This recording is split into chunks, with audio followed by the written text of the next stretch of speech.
Hi, I'm Simon with AppliancePartsPros.com. Today we're going to show you how to repair your appliance. Are you ready? Remember, anytime you work on your appliance, make sure it's unplugged or the circuit breakers are off so there's no chance of electrocution. In this video, we'll show you how to replace the door bean in the Kenmore refrigerator.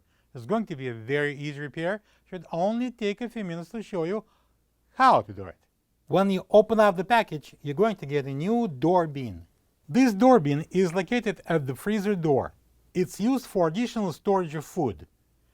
The most common reason to replace the door bean is if it cracks and no longer stays in place, or won't keep food in it. To get to the part, we need to open the freezer door.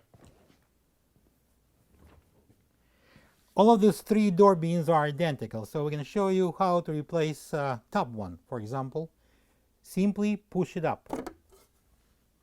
This is the old door bean next to the new one.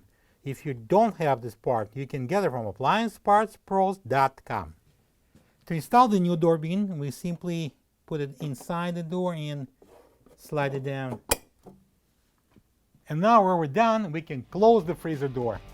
Plug the fridge back in and make sure it's cooling. Thank you for being a part of another successful repair brought to you by AppliancePartsPros.com. For any of your future appliance repair projects, please check out our other videos available on our site, on Facebook, on YouTube, and on Instagram.